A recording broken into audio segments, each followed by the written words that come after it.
Hello, my wonderful family, and welcome back. I hope you've all found a comfortable spot, maybe with a warm drink in hand, because the story we have for you today is a special one. It's a story that asks us to look past the surface, past the gleam of wealth and the quiet humility of service, to find the fragile human hearts beating underneath. But before we dive in, I have a question for you, and I truly hope you'll share your thoughts in the comments below. Have you ever felt like you were being judged based on a stereotype instead of who you truly are? Your stories and reflections are what make this community so special, and I love reading every single one. Now, let us begin. He left the safe wide open, a mountain of cash meant to be a test of her character. But when his maid looked up at the hidden camera, her silent reaction wasn't one of greed, but of such profound dignity it would shatter his world forever. The silence in Arthur Vance's home was a physical thing.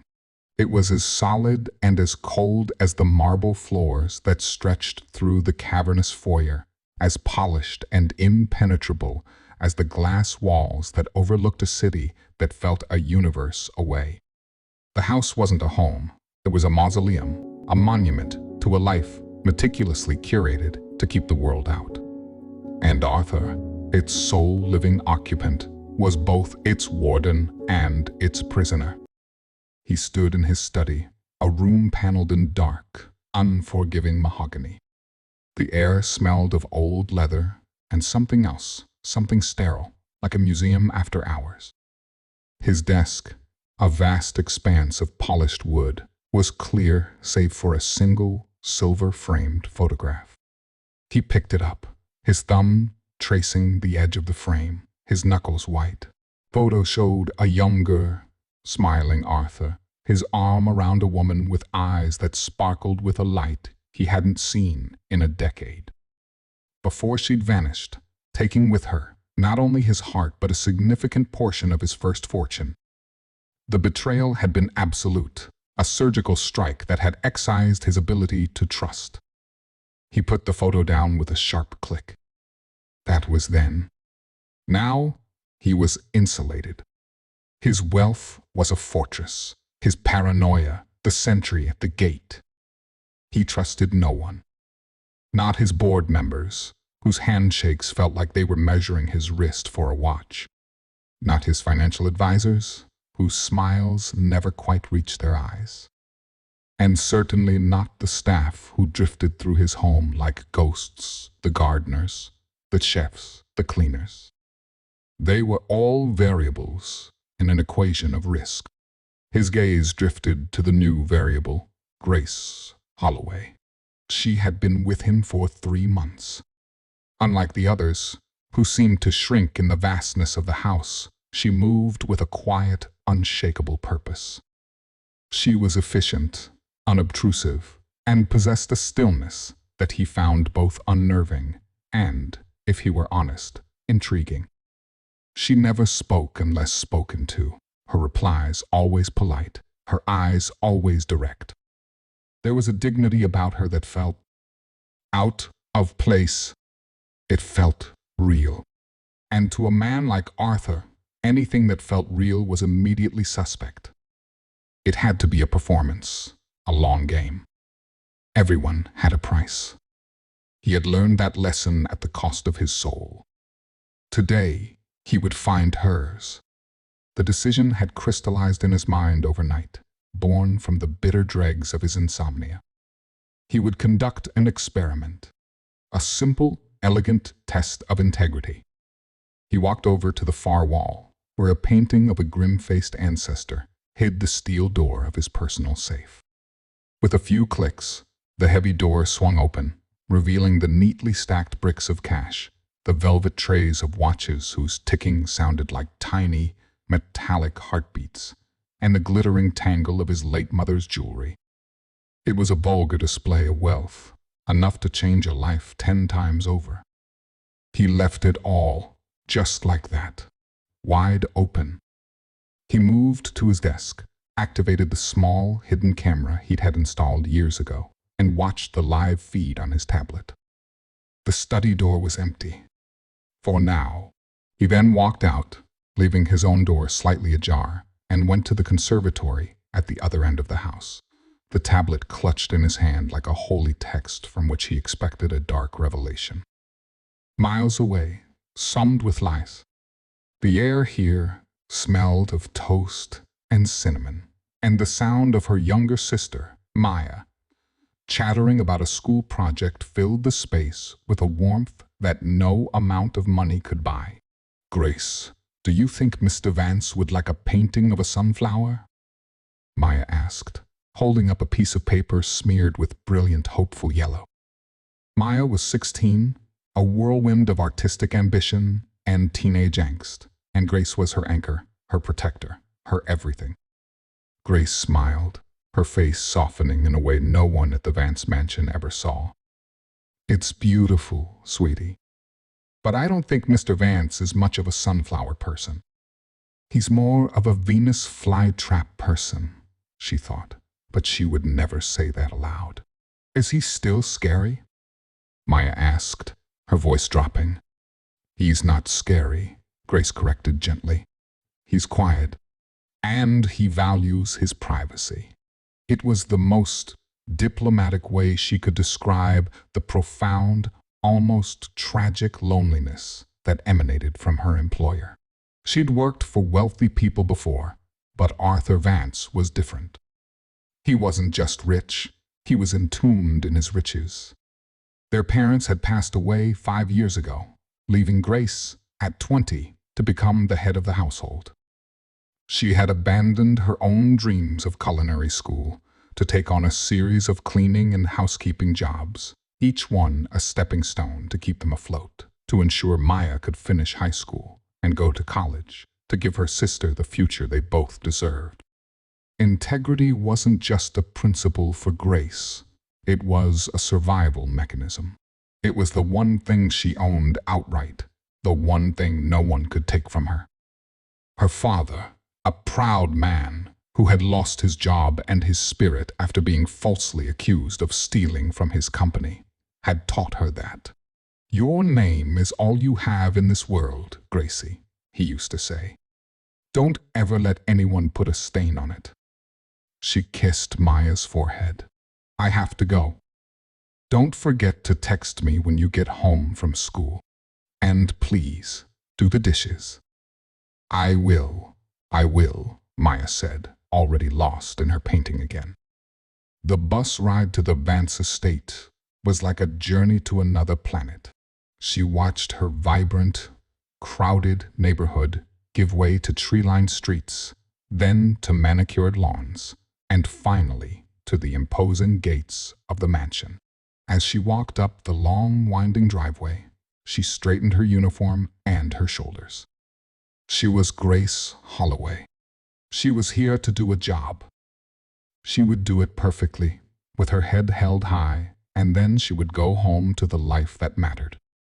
She entered through the staff entrance, her footsteps echoing in the pristine silence.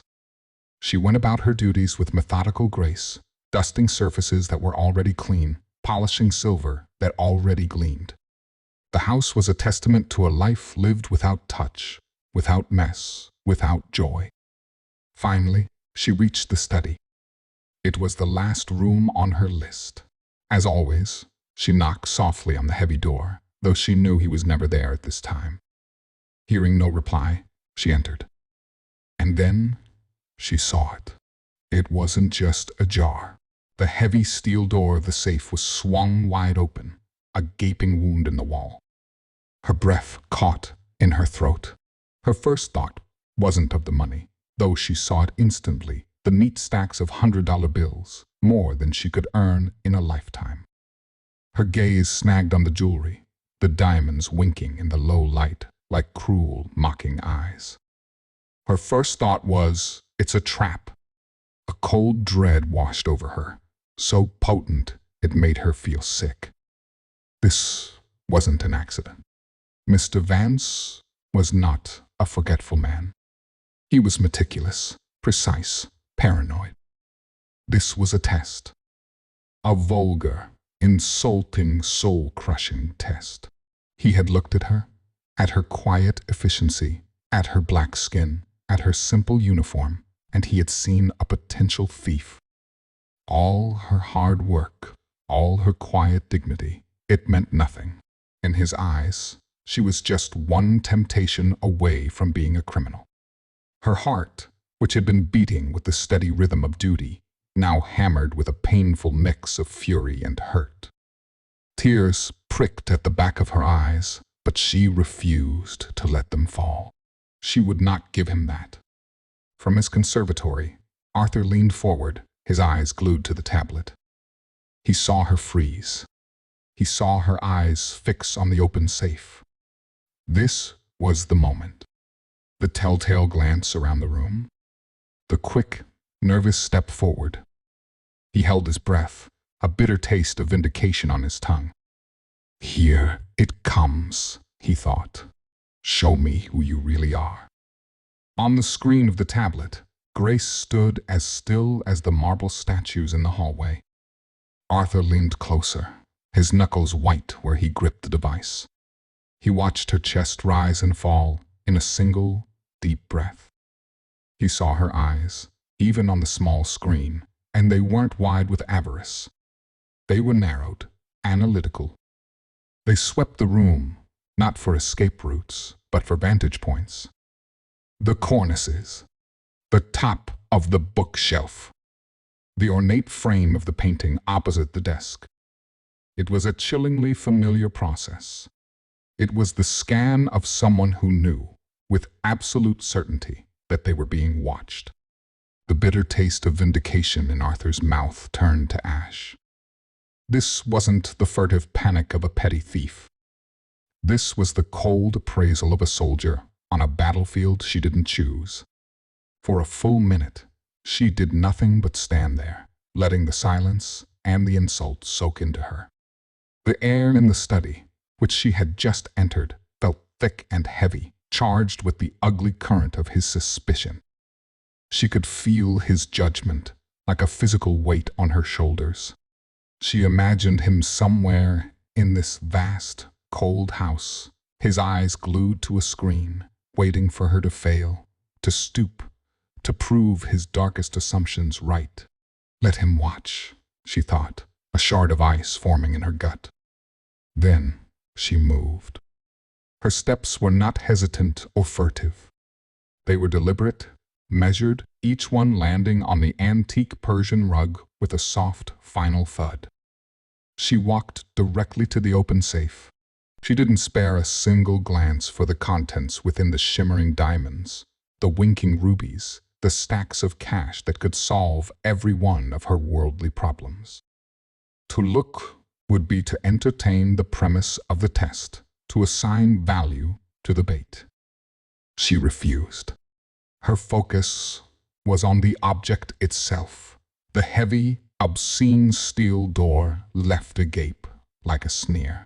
Arthur watched, mesmerized.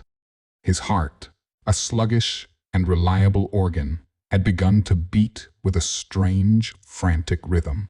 What was she doing? Grace reached out, not with a trembling, tempted hand, but with two steady ones. She placed her palms flat against the cold, brushed steel. The chill of it shot up her arms, a stark contrast to the fire of indignation burning in her chest. She took another breath, braced herself, and pushed.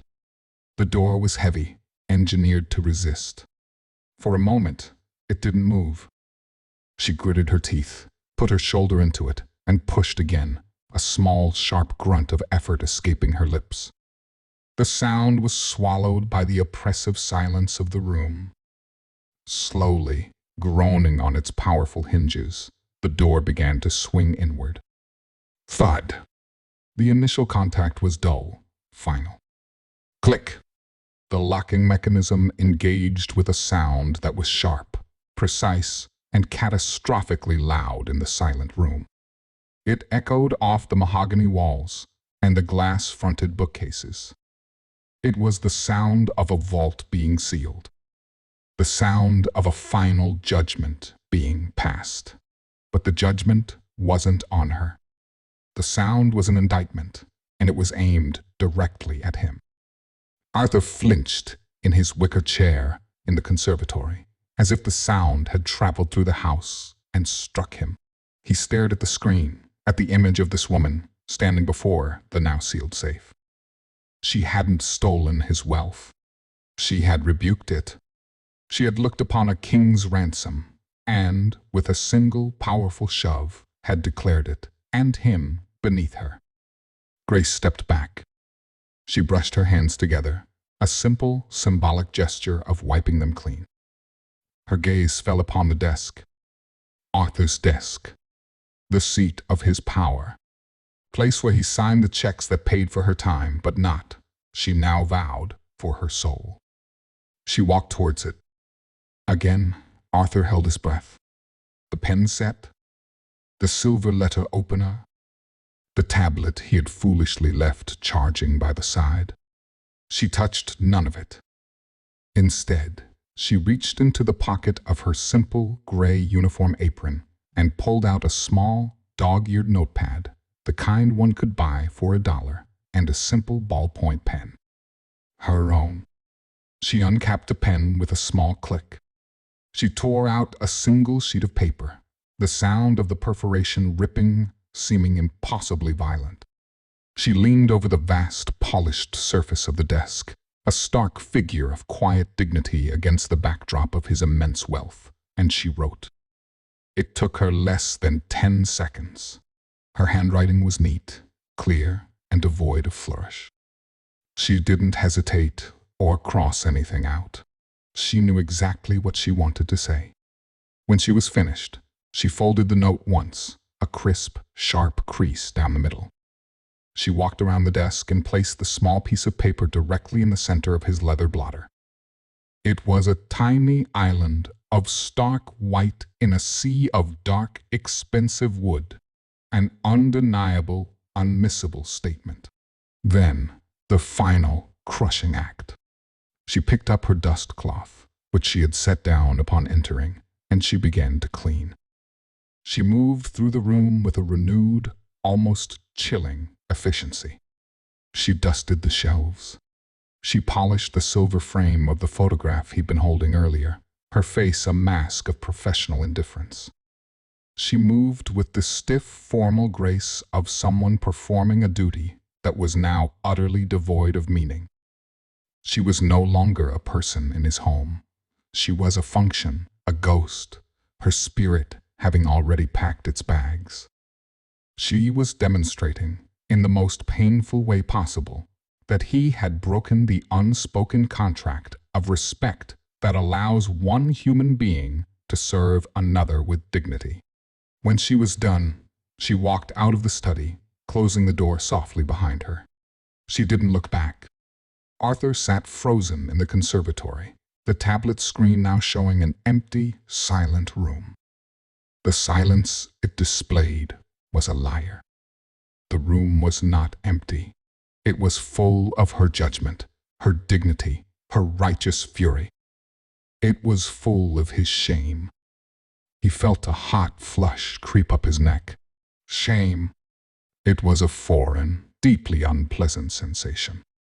He was a man who dealt in anger, in suspicion, in cold, hard calculation. Shame was a messy, useless emotion. And yet, there it was, churning in his stomach like sour milk.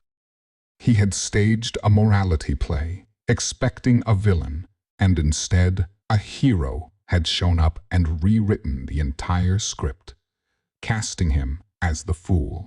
He forced himself to move. His legs felt heavy, clumsy. He walked back through the silent house, the echo of his own footsteps accusing him. He pushed open the study door. The room smelled faintly of lemon polish and her quiet, floral soap. It felt violated. His sterile sanctuary had been contaminated by a real, human emotion. His eyes immediately found the note.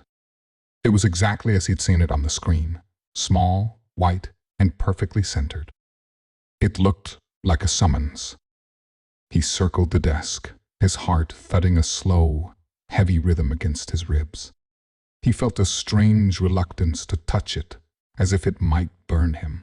Finally, he reached out and picked it up. The paper was flimsy, cheap. He unfolded it. 7 words. 7 simple words in neat, clear script. What you're looking for isn't in there. The words were not an accusation. They were a diagnosis. They were a mirror held up to his hollow, empty life. He wasn't looking for a thief. He was looking for confirmation. Confirmation that the world was as dark and as treacherous as he believed it to be. Confirmation that his fortress of solitude was justified. Confirmation that trust was a fool's game, and he was smart to never play. And she had told him, with a quiet authority that stripped him bare, that he was looking in the wrong place. He sank into his leather chair, the one that was molded to his form, the one that usually brought him a sense of command and comfort. Today, it felt like a dock, and he was the one on trial.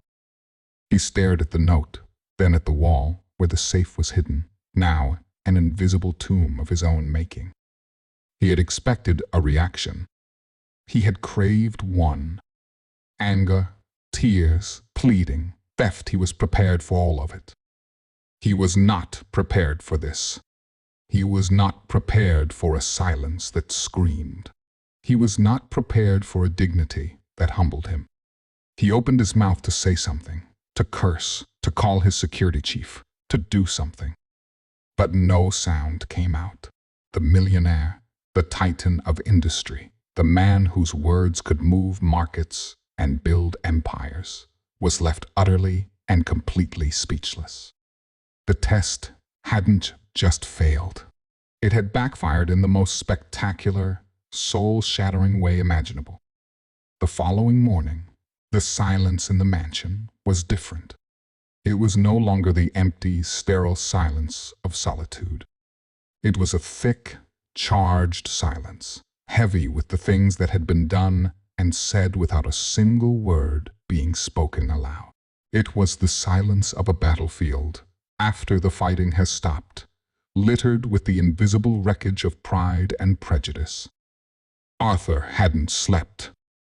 He had spent the night replaying the moment in his study, the quiet, definitive click of the safe door, over and over in his mind. Each time, it felt like a gavel striking, pronouncing a verdict he couldn't appeal. The note sat on his desk, not where Grace had left it, but moved to the side, as if he couldn't bear to look at it directly. What you're looking for isn't in there. The words had burrowed into him. She hadn't just closed a door, she had opened one inside him, revealing a cavernous, echoing emptiness he had spent a decade furnishing with suspicion and steel. He was drowning in a feeling he refused to name. His solution, the one that had served him for 10 years, was to armor himself with cold fury. He was Arthur Vance. He did not make mistakes. He conducted assessments. The assessment had simply yielded an unexpected result. He would not apologize. To do so would be to admit fault, to concede that his entire worldview, built on the solid bedrock of betrayal, was flawed. He would be stoic. He would be imperious. He would be a fortress. When he heard the soft chime of the staff entrance, he steeled himself. He walked into the main hallway, pretending to inspect the painting, his posture rigid. He heard her soft footsteps approaching. "Good morning, Mr. Vance," Grace said. Her voice was perfectly level, flawlessly professional, but it was stripped of all warmth. It was the voice of a stranger. Yesterday, it had held a quiet deference. Today, it held a blade. "Holloway," he grunted, not turning from the painting. The name came out harsher than he intended, a piece of gravel in his throat. He was trying to project authority, but it felt like the desperate posturing of a man who had lost all control. The silence stretched. He could feel her standing there, waiting. He finally turned, forcing himself to meet her gaze. Her eyes were clear, direct, and devastatingly calm. There was no anger simmering there, no fear. There was just finality. The hurt from yesterday had cooled and hardened into something resolute. "Is there something you need?" he asked, his tone clipped. "Yes, sir," she said, and with a steady hand, she held out a single folded white envelope. It was not a cheap, torn piece of notepad paper. It was a formal, crisp business envelope. "I am tendering my resignation, effective immediately. I will, of course, forfeit the 2 weeks' pay in lieu of notice." The envelope hung in the air between them, a declaration of war disguised as a piece of correspondence. Arthur stared at it, then at her face. This was not a negotiation. It was a verdict. She was leaving.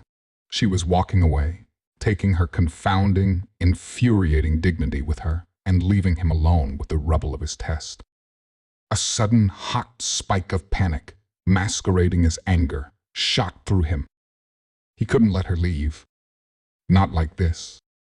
Her leaving would be an admission of his guilt. Her presence was a punishment he suddenly felt he deserved, a constant, quiet reminder of his monumental misjudgment. "That's not necessary," he said, his voice tight. "I believe it is," Grace replied, her voice unwavering. "I cannot work in an environment where my character is a subject for casual experimentation. My integrity is not a variable in one of your equations, Mr. Vance. It is the foundation of who I am." He flinched. She had put his own cold, analytical language back in his mouth, and it tasted like poison. "I will not accept it," he said, a desperate, foolish power play. A flicker of something petty, perhaps, crossed her face. "With all due respect, sir, it's not an offer. It's a statement of fact. I quit." She placed the envelope on a nearby mahogany console table, as if it were contaminated. "I will collect my things from the staff locker and see myself out." She turned to leave. In that moment, as her back was to him, Arthur felt the fortress of his pride begin to crumble. He opened his mouth to say something. "Wait. Please." I was wrong. But the words wouldn't form. They were alien, a language he had forgotten how to speak. And then the world outside intervened. A low, guttural rumble vibrated through the house, so deep it seemed to come from the very foundations of the earth. The sky beyond the towering glass walls, which had been a sullen, bruised gray all morning, suddenly turned a menacing shade of charcoal. Another rumble, closer this time, and the rain began. It wasn't a drizzle, it was a deluge, a sudden, violent onslaught, as if the heavens themselves had ruptured. The water came down in solid, wind-driven sheets, lashing against the windows with the sound of 1,000 angry fists. Grace stopped, her hand on the doorknob of the staff hallway. Arthur looked past her, at the churning chaos outside. A blinding flash of white light filled the mansion, followed an instant later by a deafening crack of thunder that sounded like the sky had been torn in half. The lights flickered once, twice, and then died, plunging the cavernous house into a disorienting, murky twilight. The only sounds now were the roar of the storm and the frantic, almost human beeping of the emergency power system failing to engage. "What was that?" Grace asked, her voice losing its icy composure for the first time. "A lightning strike," Arthur said, his own voice tight with alarm. "Must have hit the main transformer. The backup generator should." He trailed off, listening to the silence where a powerful hum should have been. The backup generator should have kicked in. They stood there for a moment, two adversaries suddenly trapped on the same sinking ship. The semi-darkness was a great equalizer. He was no longer the master of the house, and she was no longer the departing maid. They were just two people in a very large, very dark, and suddenly very frightening box. "My phone," Grace said, pulling it from her pocket. The screen cast a small, ghostly light on her face. No service. The storm must have knocked out the local tower. Arthur pulled out his own. The same. The landlines are VoIP. They'll be dead too. He walked to the massive front windows, peering out into the maelstrom. The long, winding driveway was no longer visible. In its place was a churning, muddy river. The ornate gardens were being systematically destroyed, the water rising with terrifying speed. The roads flooding. No one is getting in or out of here for a while. He turned to look at her. In the gloom, her face was a pale oval, her eyes wide. Her resolve to leave was still there, but it was now dwarfed by a more immediate primal concern. She was trapped. Trapped with him. "Well," Arthur said, the word falling flat in the roaring silence. "It appears you're not leaving just yet." The resistance was over, shattered by an act of God. Now, the forced proximity began. The first hour was a masterpiece of awkwardness.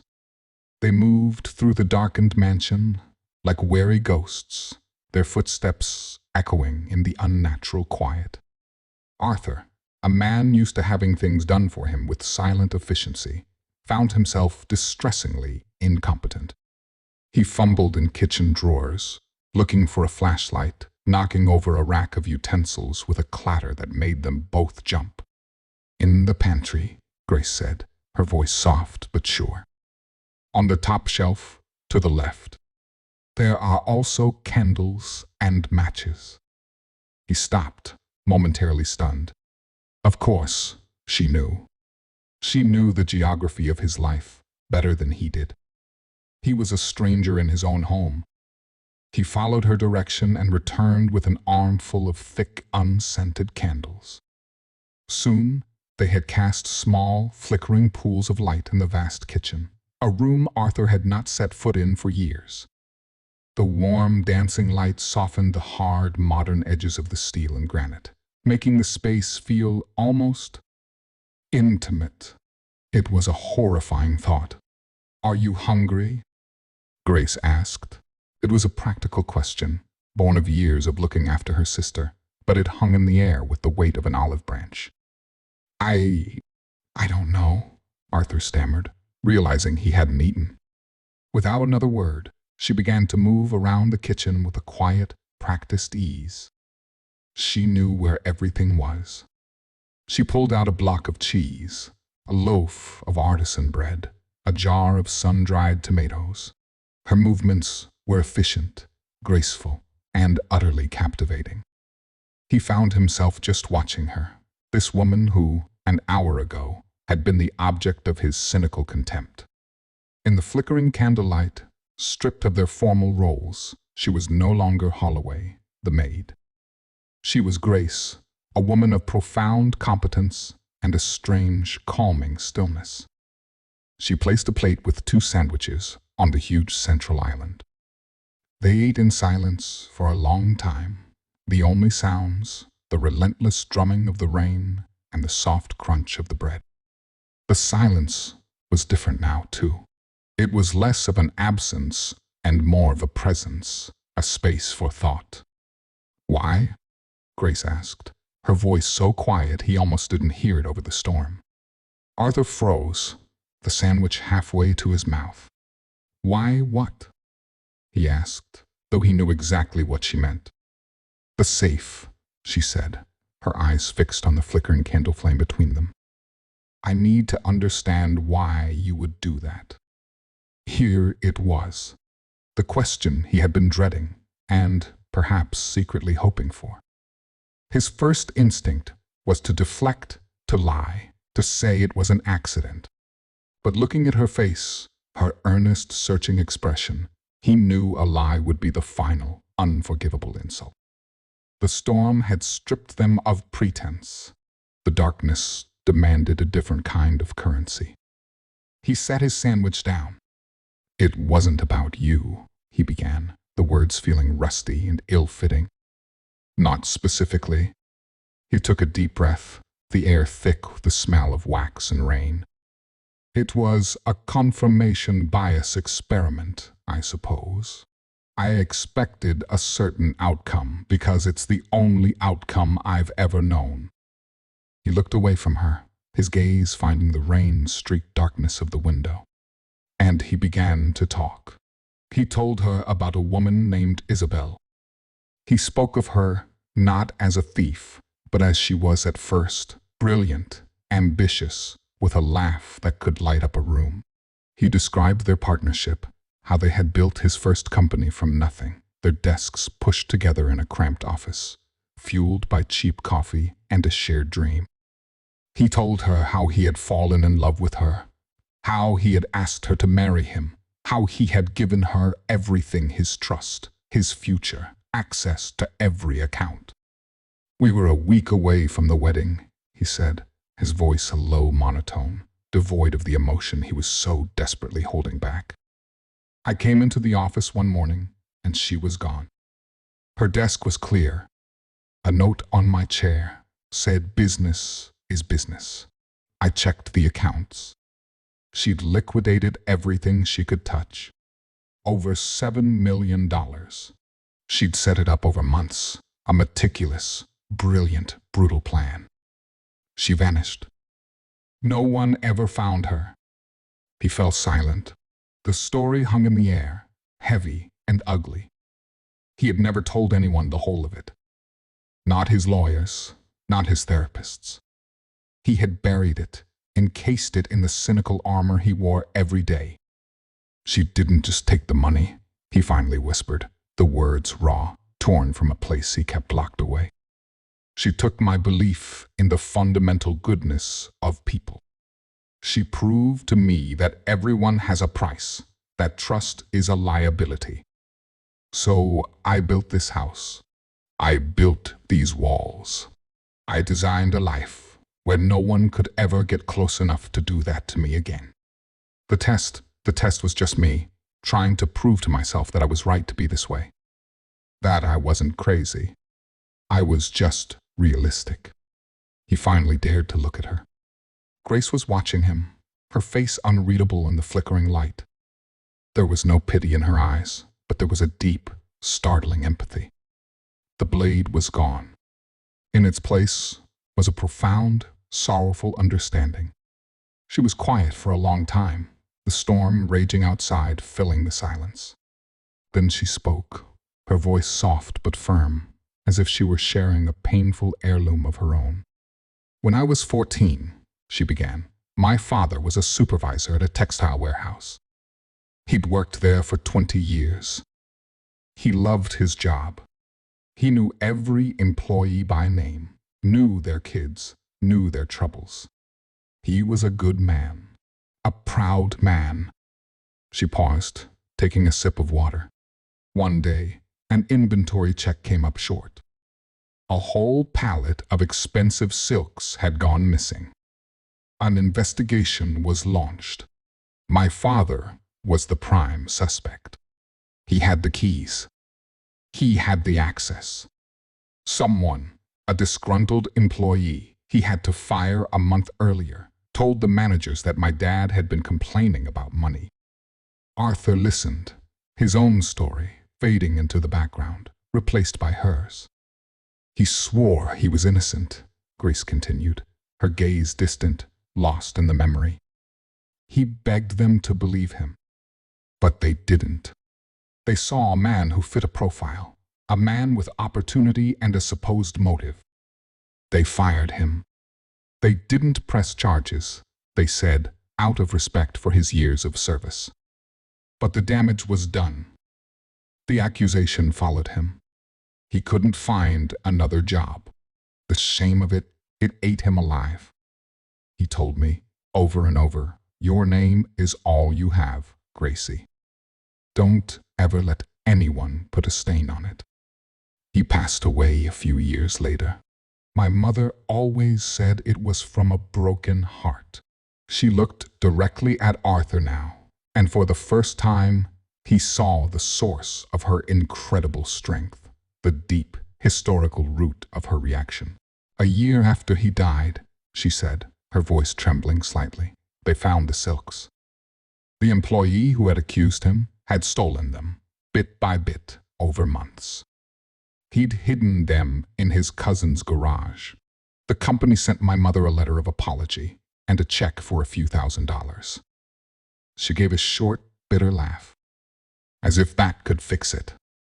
She finally broke her gaze from his, looking down at her own hands, clasped on the granite countertop. So when I walked into your study yesterday and saw that safe, I didn't see money or jewelry, Mr. Vance. I saw my father's ghost. I saw a test that I knew, in my soul, he would have failed in your eyes too, regardless of what he did. You weren't just testing me. You were pointing a finger at every person who has ever been judged, not by the content of their character, but by the suspicions of those in power. The room was silent, save for the rain, which was finally beginning to soften, its rhythm less frantic, more of a steady, mournful drum. Arthur felt as though the floor had dropped out from beneath him. He had seen the event through his own selfish, wounded lens. He had never once considered what that open safe might look like, might feel like, to her. He saw a test of greed. She saw a trial based on prejudice, a reenactment of the very injustice that had destroyed her family. Grace, he said. It felt momentous. The words "I'm sorry" felt laughably inadequate, a pebble tossed into the Grand Canyon of his offense. I am a fool, he said, the admission raw and true. A blind, arrogant fool. In the dim, flickering light of the candles, with the storm finally beginning to pass, a fragile, tentative bridge of understanding began to form across the vast gulf that had separated them. They were no longer a millionaire and a maid. They were a man hollowed out by betrayal and a woman forged in the fire of injustice, two souls shipwrecked in the dark, finally beginning to see each other. Here in the middle of our story, a moment of raw honesty has changed everything. It makes you wonder, doesn't it? We've all been hurt, and we all carry scars from our past. So I'd love for you to reflect on this and share in the comments. Do you believe that sharing our deepest wounds can heal them? Or does it just give others the power to hurt us more? There's no right or wrong answer, and I'm fascinated to hear your perspective. The dawn that broke after the storm was pristine, washed clean and brilliant. The world outside the mansion's windows seemed reborn, glistening under a tentative sun. Inside, the atmosphere had undergone a similar, seismic shift. The power was still out, the road still impassable, but the oppressive tension had vanished, replaced by a quiet, fragile sense of peace.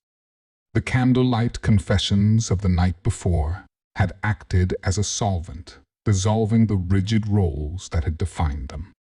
Arthur was no longer just the cold, paranoid millionaire, and Grace was no longer just the dignified, wounded maid. They had shown each other their scars, and in that shared vulnerability, a connection had taken root. Arthur found himself observing her with a sense of wonder. As she moved around the kitchen, searching for ingredients for a proper breakfast, he saw 100 details he had been blind to before. He noticed the way she hummed softly to herself when she was concentrating, a simple, melodious tune. He saw the focused intensity in her eyes as she measured flour and cracked eggs, a craftsman at her work. He realized with a jolt that this creating, nourishing was her art form, the one she had set aside to care for her sister. The dream of a culinary school education wasn't just a deferred wish, It was a fundamental part of who she was. "There's not much to work with," she said, more to herself than to him. "The refrigerators are out, so I can only use dry goods." She found a bag of flour, some sugar, a tin of cinnamon, and a forgotten bowl of apples on the counter. A small, genuine smile touched her lips for the first time. "My grandmother used to say, 'A good baker can make a feast from an empty pantry.'" Arthur found himself smiling back. It was a strange, rusty feeling, as if the muscles in his face were being used for the first time in years. "What are you making?" he asked, his voice softer than he'd ever heard it. "An apple crumble," she replied. "It's more of a feeling than a recipe. My mom taught me. It was our Sunday morning ritual." He didn't retreat to the living room. He stayed, leaning against the counter, simply watching. He asked her about Maya, about her art. Grace, in turn, found herself speaking freely, telling him about her sister's wild talent and her dream of getting into a good art school. She spoke of her quiet ambition to one day open a small cafe, a place that felt like a community living room, where the food was simple and good, and people felt welcome. A place that smelled of coffee and cinnamon and home. As she spoke, Arthur saw a vision of it, the warm lighting, the mismatched cozy chairs, Grace behind the counter, her face lit with the joy of her work. The image was so vivid, so appealing, that it sent a pang of longing through him for a life he had never known, a life of simple, shared warmth. When the crumble was finally baked in the old gas-powered oven, she served him a bowl. He took a bite, and the world tilted on its axis. The simple taste, warm apples, sweet cinnamon, the buttery crunch of the topping wasn't just food. It was a time machine. It was his own mother's kitchen 35 years ago. It was the scent of her apron. It was the memory of her humming, just as Grace had been, as she pulled a steaming dish from the oven. It was a memory he had buried so deep he didn't even know it was there. Tears, hot and unexpected, pricked his eyes. He turned his head away quickly, hoping she wouldn't see, but she did. She didn't say a word. She simply sat down with her own bowl, giving him the space and the silence to feel it. In that moment, the bond between them solidified. It was no longer just about shared trauma. It was about shared humanity. A simple apple crumble had done what millions of dollars and a fortress of a house never could. It had made him feel safe. Later that day, the power flickered back on. The phones chimed with a flood of notifications. The road was cleared. The world came rushing back in. Grace called Maya, her voice filled with a relieved warmth that made Arthur's chest ache. The spell was broken. They were, once again, a millionaire and his maid in a house where the rules were clear. But something had irrevocably changed. "You should go," Arthur said, his voice formal again, but lacking its earlier coldness. "Your sister will be worried." "Yes," Grace said, her own professionalism returning, but her eyes held a new softness. "I will." She paused at the door. "Mr. Vance, thank you for listening." "Arthur," he corrected her, the name feeling both bold and right. "My name is Arthur." She smiled, a small, genuine smile. "Grace." She left, and the silence that descended was not the charged, angry silence of before, nor the companionable silence of the storm. It was the hollow silence of absence. The house felt empty, in a way it never had before, because now he knew what it could feel like when it was full. In the days that followed, Arthur was a man adrift. The revelation of his own foolishness, coupled with the warmth of his newfound connection with Grace, had left him fundamentally altered. The world he had so carefully constructed, a world of suspicion and isolation, now seemed not like a fortress, but like a prison of his own design. And he wanted out. He saw with painful clarity that his life was a hollow shell. He had wealth, but no joy. He had power, but no connection. He had a house, but no home. Grace, with her quiet dignity and her simple dream of a calf, was richer than he could ever be. And then a thought began to form. A wonderful, brilliant, powerful idea. He could fix this. He could make amends. He could use his wealth not as a shield or a weapon, but as a tool for good. For her. He could give her the dream she had described by candlelight. It was the perfect solution. It was an apology, a gift, and a way to keep her in his life, all wrapped in one grand, benevolent gesture. He saw it as an act of pure kindness, a way to balance the scales of his cruelty. He threw himself into the project with the same obsessive focus he usually reserved for a corporate takeover. He didn't just want to give her money, he wanted to make it perfect. He had his real estate team scout the best locations.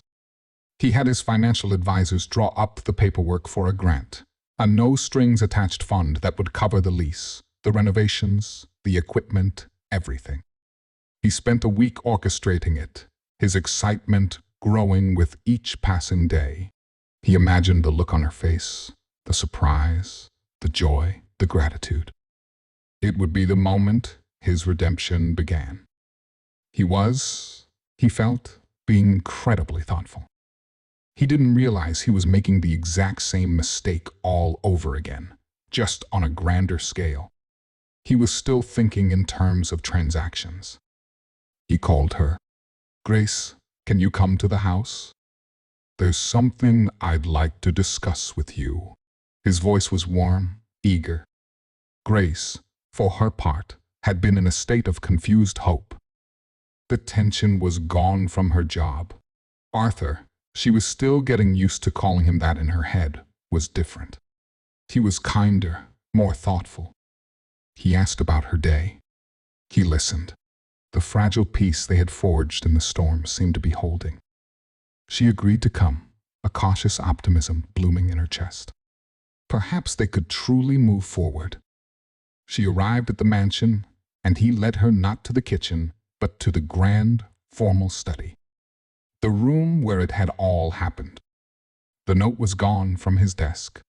In its place was a sleek, professional-looking folder. "Grace," he began, his face beaming, unable to contain his excitement. "I have been thinking about what you said. About your dream." He opened the folder with a flourish. "And I want to make it happen." He laid it all out for her.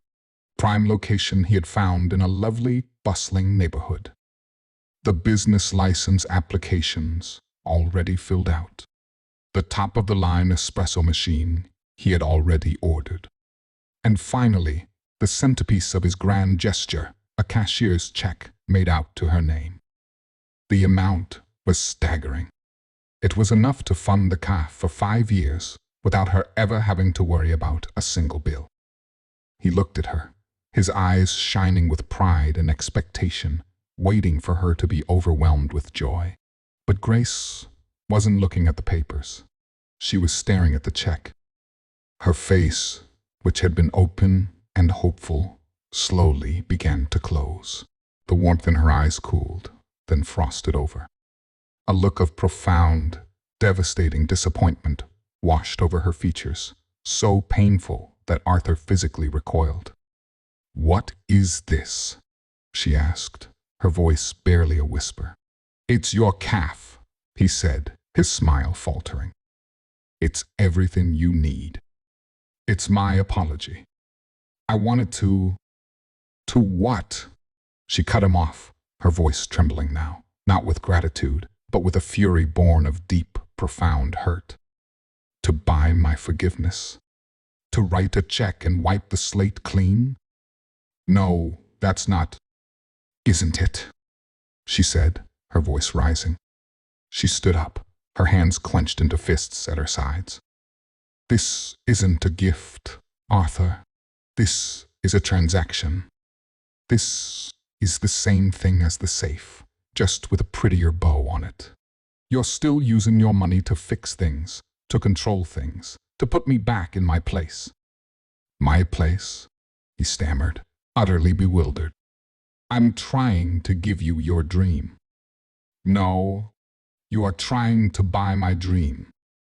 She cried, the words tearing from her throat. My dream wasn't just about owning a calf. It was about building it. It was about the struggle, the work, the pride of doing it myself. It was about my grandmother's recipes and my mother's lessons. It was mine. And you, with your endless money, think you can just purchase it and hand it to me like I'm some charity case you feel guilty about. The pain in her eyes was unbearable. He had taken the most sacred thing she had, her personal ambition, born from her family's love and her own resilience, and he had put a price tag on it. He had, in his clumsy, arrogant way, cheapened it. You still don't get it, she said, her voice cracking, the fight going out of her, replaced by a wave of pure sorrow. After everything we talked about, you still don't see me. You just see a problem your money can solve. She looked at the check on the desk, a symbol not of his generosity, but of the vast, unbridgeable chasm that still lay between them. I can't accept this, she said, her voice flat, devoid of all emotion. And I can't work for you anymore. I thought you had changed, but you haven't. She turned and walked out of the study, her back ramrod straight. Grace, wait, he called after her, a desperate, broken sound.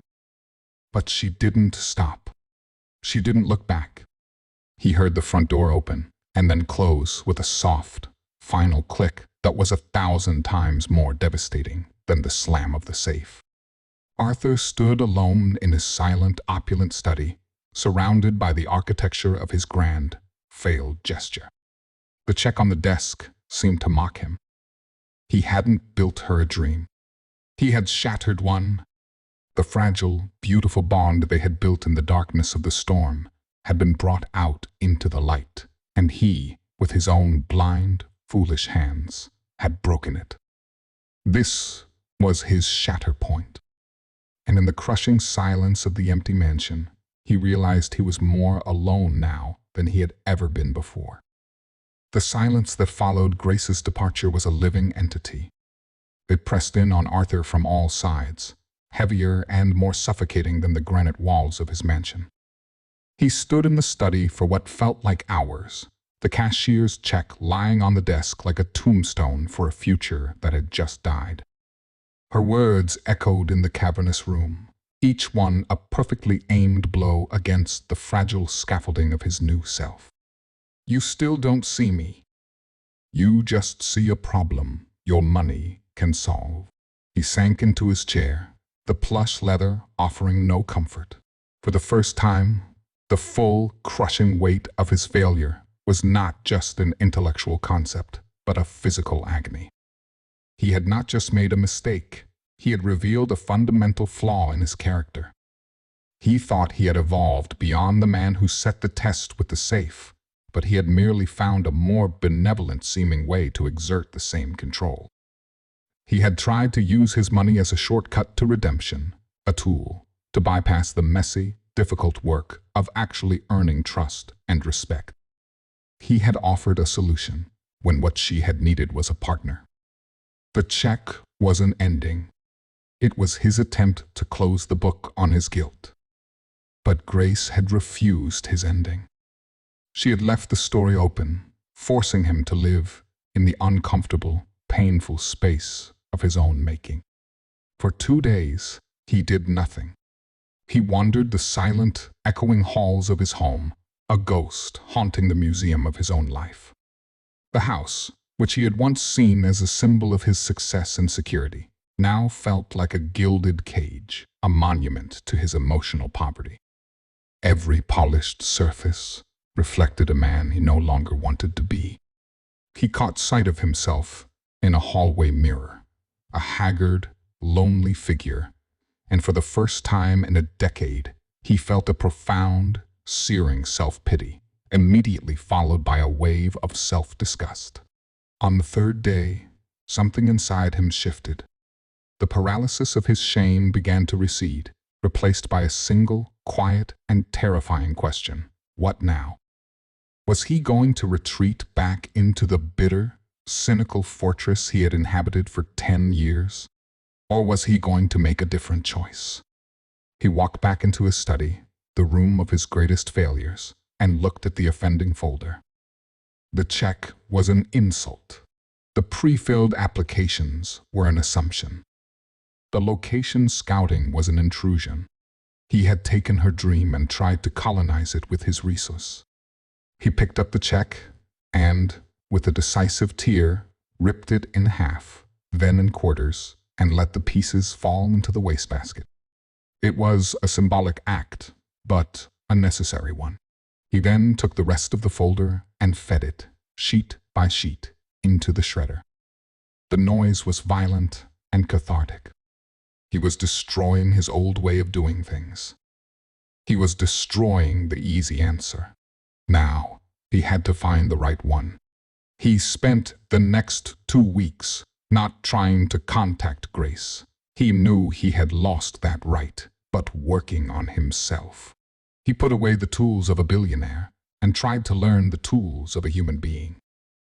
He didn't call his real estate team. He drove through different neighborhoods himself, looking not for prime commercial real estate, but for places with heart, with community. He didn't call his lawyers. He went to the library and the Small Business Administration website, reading about partnerships, about sweat equity, about the legal structures that govern two people building something together. He wasn't drafting a grant. He was writing a business plan. A real one. It was full of questions, not answers. It had sections for Grace's vision and menu concepts, to be developed by Grace, and design aesthetic, Grace's final say.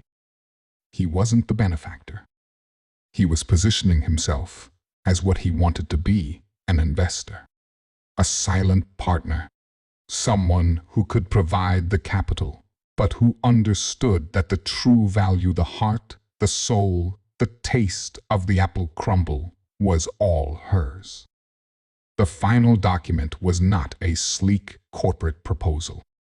It was a humble, spiral-bound notebook filled with his own handwriting, charts he had drawn himself, and dozens of sticky notes that said things like, "Is this right?" and "Need to ask Grace about this."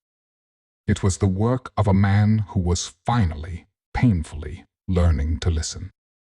Meanwhile, Grace was in her own private storm. The anger that had propelled her out of Arthur's house had quickly given way to a deep, aching sadness. She had quit her job, a decision her finances couldn't really support, but her pride demanded it. She found herself missing their strange, quiet companionship. She missed the man from the storm, the one who had shared his scars and listened to hers. She missed the Arthur who had tasted her apple crumble and looked, for a fleeting moment, like a lost boy. She told herself she had done the right thing. She had stood up for herself, for her dream. But a part of her wondered if she had been too harsh, if she had mistaken a clumsy, misguided attempt at kindness for a malicious act. Her sister, Maya, with the simple, brutal honesty of a teenager, had said, "So rich guy who's bad at feelings tried to do a nice thing in a dumb way, and you blew up your life." The question stung because it held a kernel of truth. One afternoon, 3 weeks after she had walked out, she was helping Maya with a charcoal sketch in the park near their apartment. The sun was warm, and for a moment she felt a sense of peace. Then she saw him. It wasn't the Mr. Vance of the mansion, chauffeured in a black town car. It was just Arthur. He was standing by the entrance to the park, looking hesitant, out of place in a simple dark sweater and slacks. He wasn't looking at her, but at the notebook in his hands, as if gathering the courage to approach. He looked smaller somehow, without the armor of his wealth around him. He looked vulnerable. Her heart did a painful, complicated flip in her chest. Her first instinct was to run.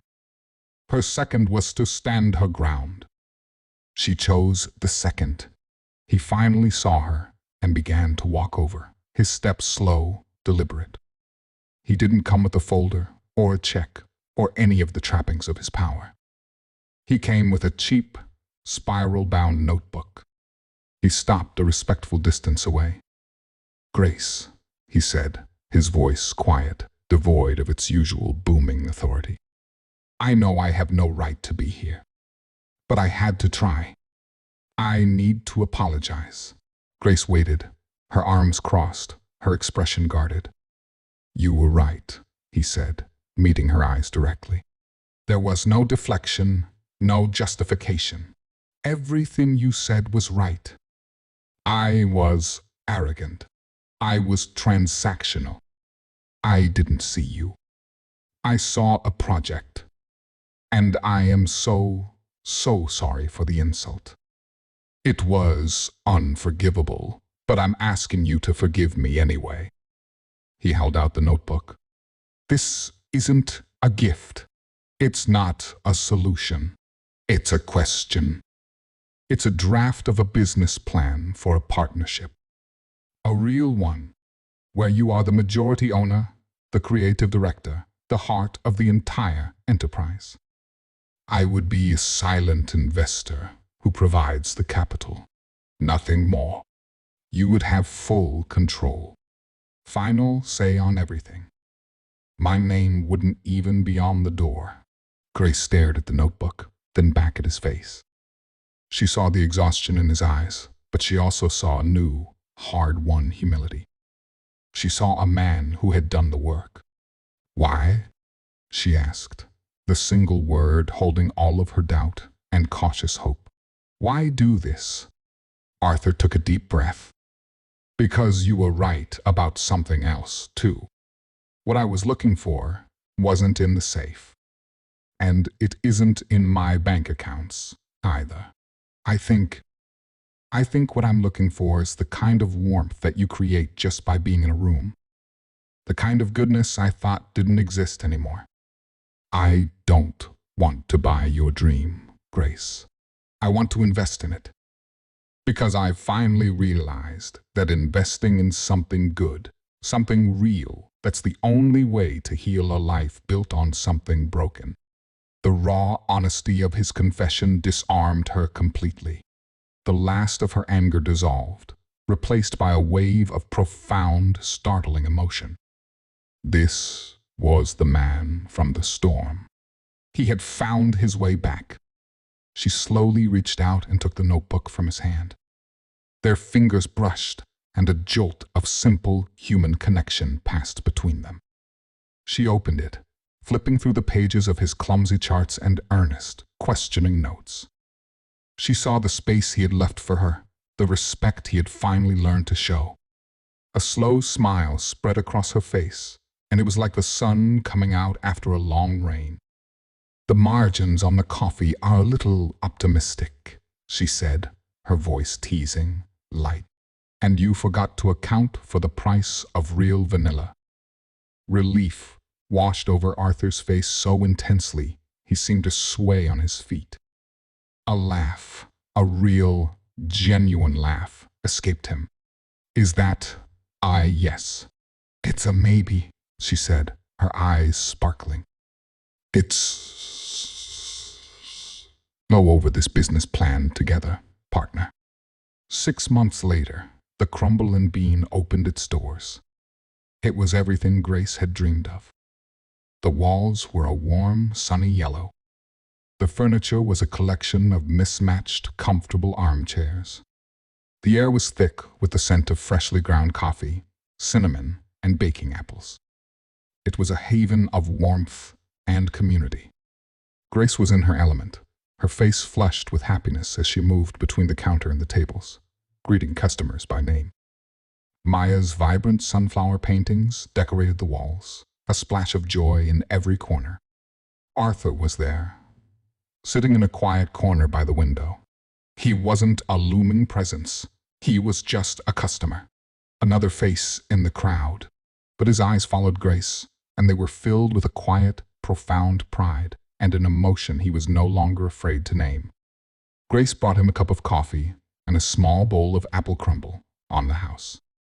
She set them on his table, her smile soft and intimate. "Thank you, Arthur," she said quietly, "for everything." "Thank you, Grace," he replied. "You saved me." Later that afternoon, during a momentary lull, Grace was at the register, counting the day's earnings. Arthur came up to the counter, ostensibly to get a refill. As she turned to the cash drawer, he deliberately left it wide open, the bills lying there in a messy, happy pile. He didn't move. She didn't move. They both looked at the open drawer, then at each other. The echo of the past, of the cold, sterile study, and the open safe hung between them for a heartbeat. But this time, it wasn't a test. It was a shared memory, stripped of its power to wound. It was a joke between them, a testament to how far they had come. A slow smile spread across Arthur's face. Grace reached out, and instead of slamming the drawer shut with indignant force, she gently closed it. Then, she reached across the counter, took his hand, and intertwined her fingers with his. The bell above the door chimed, and a new customer walked in, but neither of them noticed. In the warm, fragrant air of the cafe they had built together, they had found what they were both looking for. Not in a safe, not in a bank account, but right here. A partnership, a home, an unexpected love built not on a foundation of steel and suspicion, but on the sweet, simple, and unshakable currency of trust. And so, our story comes to a close. It began with a test of character and ended with a partnership of the heart. It reminds us that sometimes the greatest treasures we can find are the transformations that happen within ourselves when we are brave enough to trust another person. As we finish, I have one last question for all of you, my wonderful community. Thinking about Arthur and Grace, what do you think is the single most important ingredient for rebuilding trust after it has been broken? I truly believe your answers will be a beautiful collection of wisdom, and I can't wait to read them in the comments below.